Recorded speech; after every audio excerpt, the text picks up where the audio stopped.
Assalamualaikum warahmatullahi wabarakatuh. Saudara dan saudari para penyimak Al-Hikam Ibnu Athaillah Syarah Syarqawi dimanapun saudara dan saudari berada, alhamdulillah pada kesempatan kali ini hikmah ke-75 akan melengkapi hikmah ke-74 yang telah kita urai sebelumnya. Ya, ini di sini berbicara tentang tanda diterimanya amal. Bismillahirrahmanirrahim. Man wajada thamrata amalihi ajilan fahuwa dalilun ala wujudil qabuli ajilan.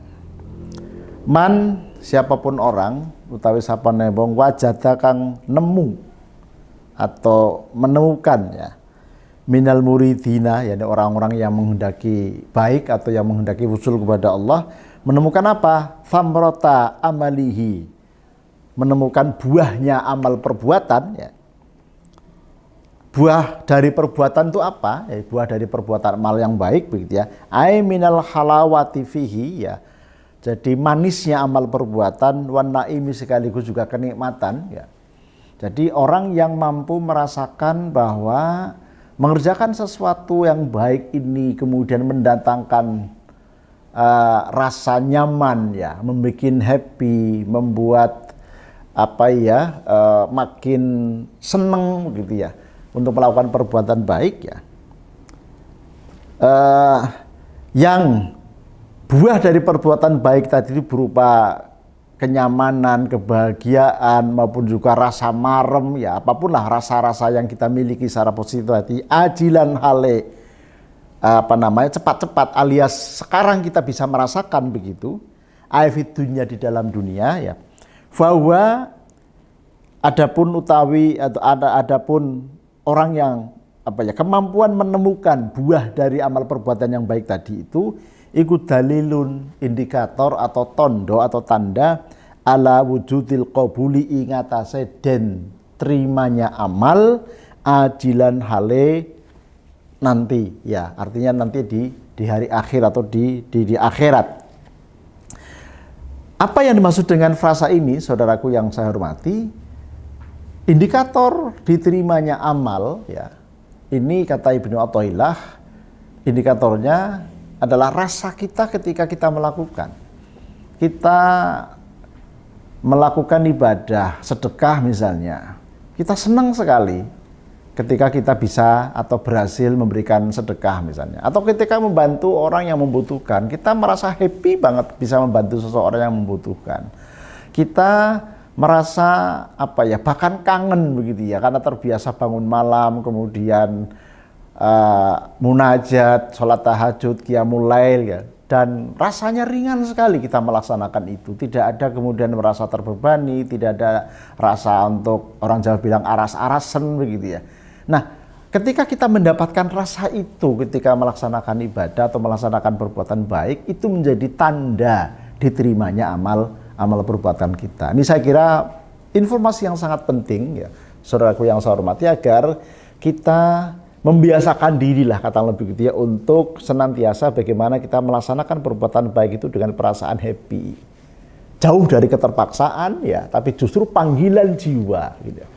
Tentu pengalaman batin dan pengalaman spiritual masing-masing kita sangat beragam begitu ya. Mungkin ada yang selama ini sudah begitu istiqomah sholat duha misalnya, lalu kalau enggak sholat duha ada yang ketinggalan misalnya.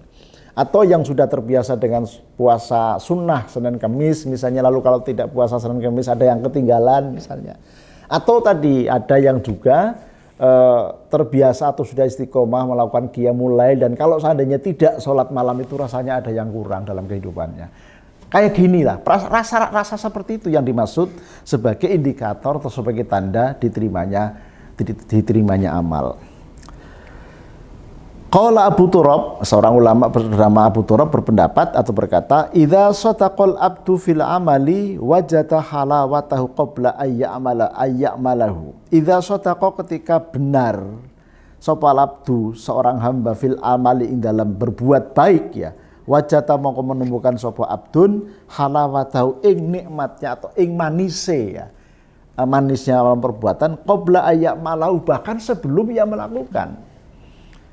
Jadi ketika misalnya kita sudah terbiasa istiqomah munajat di sepertiga malam akhir ya, sepertiga akhir malam, kita bangun saja itu saya sudah senang banget, sudah riang banget. Alhamdulillah ya Allah, Engkau memberikan kemampuan kepadaku untuk bangun malam. Lalu segera wudhu dan kemudian sholat tahajud, wiridan misalnya.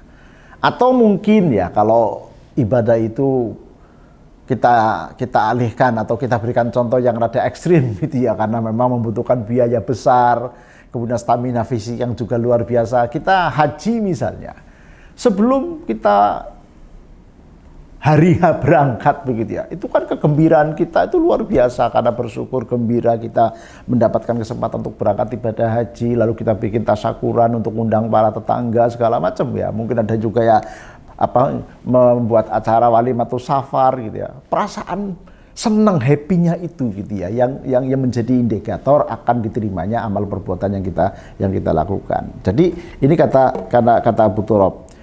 Wa idza akhlasa fihi, ketika seseorang itu ikhlas di dalam melaksanakan ibadah, wajada halawatahu waqta mubasyaratil amali, maka dia akan menemukan manisnya amal perbuatan pada saat melakukan. Jadi dengan riang gembira, dengan entengnya, dengan ringannya, bahkan kemudian ketika kita sudah biasa, tadi sudah istiqomah, bisa bangun malam untuk kemudian munajat kepada Allah, itu rasanya ada sesuatu yang tak bisa dilukiskan dengan kata-kata begitu ya. Saking kita maremnya, saking kita diberi kesempatan dan diberi kekuatan oleh Allah untuk melakukan ibadah. Wal amalul mausufatu bihadhi sifat. Adapun amal perbuatan yang disifati dengan halawah tadi ya, dengan ringan, dengan nyaman, dengan manis. Kita merasakan manisnya amal perbuatan tadi itu. Makbulatun bifadlillah, itu adalah amal perbuatan yang diterima karena fadl dari Allah atau dari anugerah dari Allah.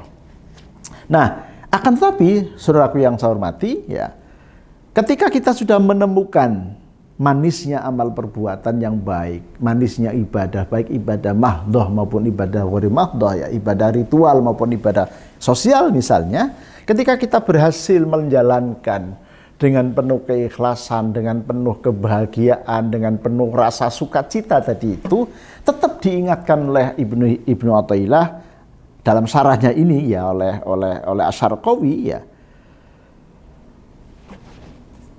Wa idza wajada tilkal halawata, ketika seseorang tuh sudah menemukan manisnya amal perbuatan baik ya, la yanbaghi, tidak sepatutnya, la yanbaghi ora prayoga, tidak sepatutnya opo ayyaqifa ma'aha, tidak boleh berhenti di situ ya. Wala yafrahu, dan tidak boleh juga berbangga atau berhappy ria gitu ya dengan amal perbuatan itu. Wala yaskulan ora oleh anteng ilaiha maring halawah. Jadi ini juga mengingatkan saudaraku yang saya hormati kepada hikmah ke-20 maupun ke-61. Seingat saya di hikmah ke-20 dulu ada kata ma'aradat himmatu salikin antaqifa indama kusyifala. Seorang salik yang benar ini tidak akan berhenti mendekatkan diri kepada Allah meskipun sudah diberi anugerah kasyaf, tiba-tiba terbuka tabir gitu ya, mata batinnya bisa melihat sesuatu. Itu sejatinya adalah godaan. Tidak boleh kemudian marem atau berhenti di situ.